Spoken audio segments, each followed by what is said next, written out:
Buenos días, en este laboratorio de metabolómica hablaremos sobre el cacao y los integrantes de nuestro grupo son Pedro Vallejo, Susana López y Laura Sofía Fernández. Vamos a empezar con el diagnóstico de la temática. El árbol del cacao se llama Theobroma cacao y es originario de las selvas tropicales de las tierras bajas de cuencas de los ríos Amazonas y Orinoco.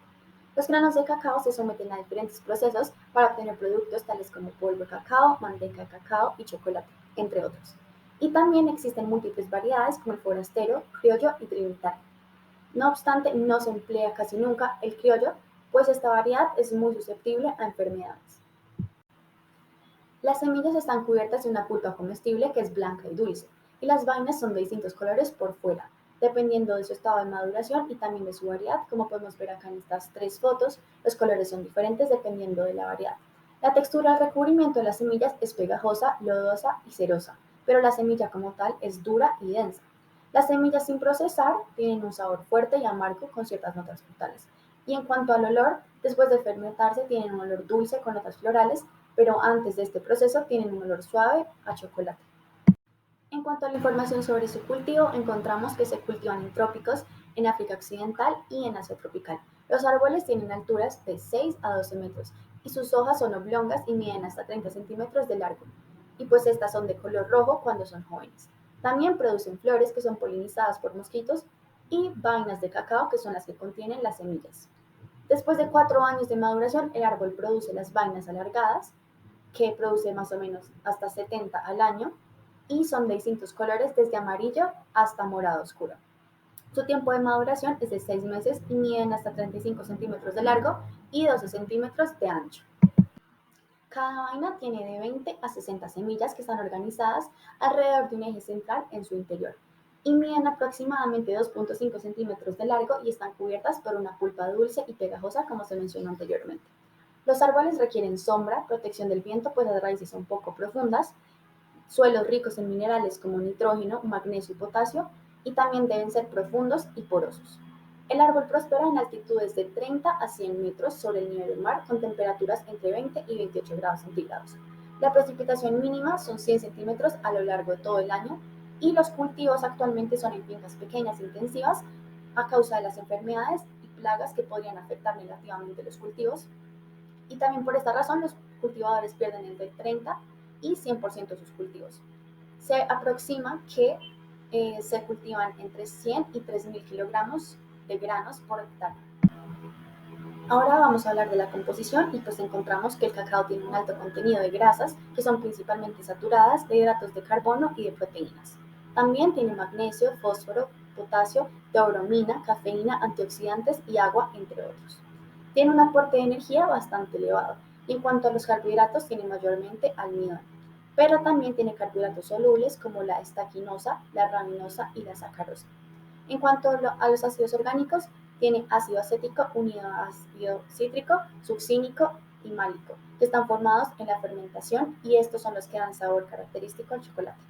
La composición depende de la etapa del procesamiento que se encuentra las semillas de cacao. Esta información que vamos a dar son aproximaciones. Entonces, la composición para el grano sin cáscara es de agua de 3,2%, de grasa, que es la manteca de cacao, de 57%, de nitrógeno 2,5%, de bromina 1,3%, cafeína 0,7%, almidón 9%, fibra cruda 3,2%. Y ya el grano con la cáscara, la composición del agua sería 6,6%, de grasa 5,9%, nitrógeno 3,2%, teobromina 0,9%, cafeína 0,3%, almidón 5,2% y fibra cruda 19,2%. Ahora daremos algunas características generales. Entonces se necesitan entre 300 y 600 semillas para fabricar 1 kilogramo de cacao. Las materias primas que se pueden obtener a partir del cacao son la cáscara, jugo, manteca, pasta o licor, polvo y pulpa de cacao, que estos podrían ser productos o subproductos. Y pues el procesamiento consiste básicamente en la recolección, fermentación y secado, limpieza y selección, después va el tostado, el descascarillado, la molienda y el prensado de la pasta de cacao. Posteriormente se realizan otros procedimientos que dependen de cuál sea el producto final deseado. Ahora en la teoría vamos a hablar de diferentes técnicas analíticas que se usaron en esta práctica. La primera es LCMS, que traducida al español es cromatografía líquida y espectrometría de masas. Y esta es una técnica analítica para separar, identificar y cuantificar compuestos conocidos y desconocidos. Permite ver la estructura y algunas propiedades químicas de diferentes moléculas. Esta, como su nombre lo indica, es la combinación de HPLC, que separa líquidos, y MS, que es la que analiza la muestra. En esta práctica también utilizamos PCA, que es una técnica para describir una base de datos con múltiples variables en términos de nuevas variables que no están correlacionadas. Entonces, esto lo que permite es analizar los datos con respecto a estos nuevos componentes principales.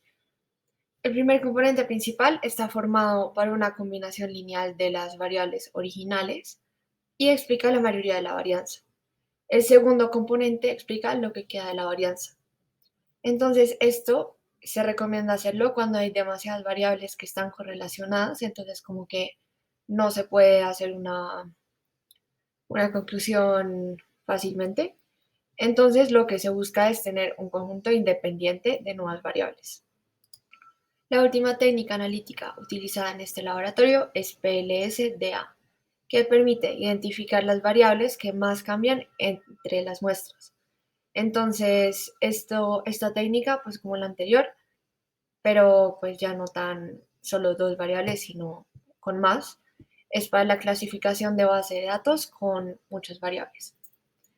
Se grafica con respecto al BIP de las variables y eso es lo que va en el eje X. Y entre más alto sea el valor BIP de la variable, más cambia esta. Es decir, mayor varianza de esta variable entre las muestras de la base de datos. Con un BIP mayor a 0,5 se considera que hay una diferencia relevante entre las muestras para esa variable. Seguiremos con la metodología de esta práctica. Este laboratorio fue virtual, entonces lo primero que se hizo fue descargar los archivos CSV y nos mostraron cómo ponerlos en un Excel y separarlos en columnas, pero pues esto no era necesario para lo que seguía. Este archivo CSV se mete a Metao Analyst, que es una página que analiza tus datos. Entonces, primero se hizo con un archivo, se hizo el PSA y se graficó como en 2D en la página. Y después con el otro archivo que descargamos hicimos una gráfica de PLSDA y estos resultados se analizaron en el laboratorio y pues los vamos a analizar ahora en los resultados. Finalmente presentaremos los resultados que obtuvimos.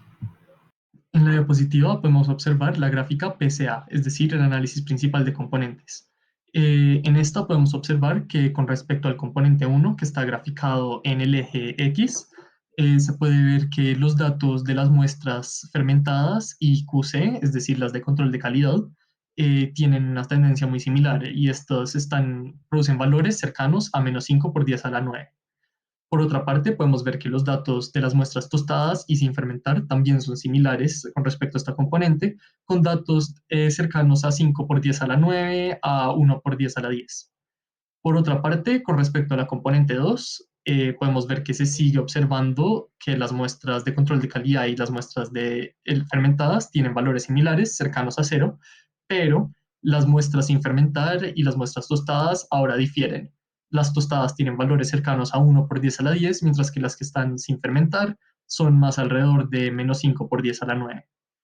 Finalmente, en esta gráfica es importante notar que los datos de control de calidad todos producen valores similares. Esto es bueno porque nos indica de que los resultados del experimento son replicables. En la diapositiva se puede observar la gráfica de aquí, es decir, la gráfica de Variable Importance in Projection.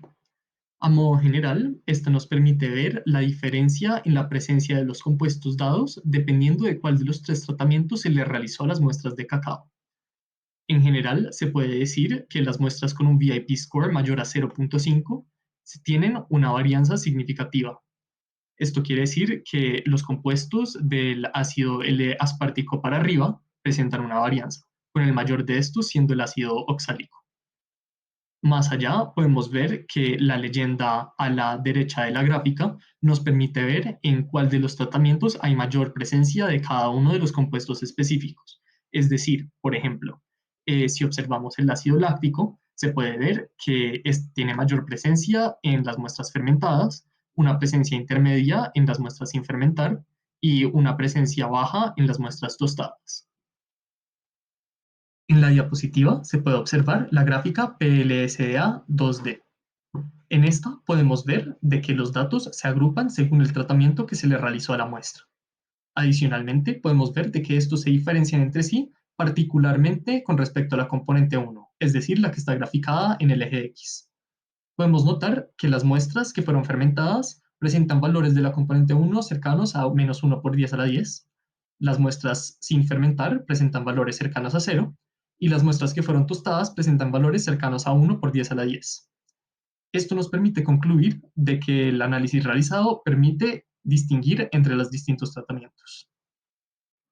Para terminar, se decidió realizar un análisis de los 10 componentes que más varían según la gráfica de BIP, ya que esto nos va a dar una idea general de cómo son las diferencias entre los perfiles sensoriales que se generan a partir de cada uno de los 3 tratamientos estudiados. De acuerdo a la plataforma FlavorDB, el ácido oxálico, que es el que más varía entre los 3 tratamientos, con mayor presencia en los fermentados y menor presencia en los tostados, no presenta un perfil de sabor dominante ni un perfil de aroma. El ácido láctico tiene un perfil de sabor acídico ligero, el cual no inhibe los perfiles más débiles, y tiene un odor ligeramente ácido no muy placentero. Este está en mayor presencia en los fermentados y menor presencia en los tostados. Por otra parte, la serina tiene un perfil de sabor dulce, pero tampoco tiene un odor. Este tiene mayor presencia en los grupos fermentados y también tiene menor presencia en los grupos tostados. El etanol tiene un perfil de sabor alcohólico fuerte y produce una sensación de quemado. Adicionalmente, tiene un odor moderado, el cual es similar al de ciertas bebidas alcohólicas como el vino. Este tiene mayor presencia en las muestras fermentadas y menor presencia en las muestras tostadas. El ácido cítrico tiene un sabor, valga la redundancia, fuertemente ácido, placentero y dulce. Este no tiene un perfil de odor y nuevamente tiene mayor presencia en las muestras fermentadas y menor presencia en las muestras tostadas. El compuesto 2,3-butanediol tiene un perfil de sabor dulce, frutal y con tonos como de mantequilla, pero no presenta un aroma fuerte. Este tiene mayor presencia en las muestras que fueron tostadas y menor presencia en las muestras que fueron fermentadas. La prolina tiene un perfil de sabor dulce y no tiene un perfil de aroma. Este tiene mayor presencia en las muestras que no fueron fermentadas y menor presencia en las muestras que fueron tostadas. La felinanina tiene un perfil de sabor amargo y tiene un aroma ligero. Este tiene mayor presencia en las muestras que fueron tostadas y menor presencia en las muestras que fueron fermentadas. La alanina tiene un perfil de sabor dulce y no tiene ningún odor.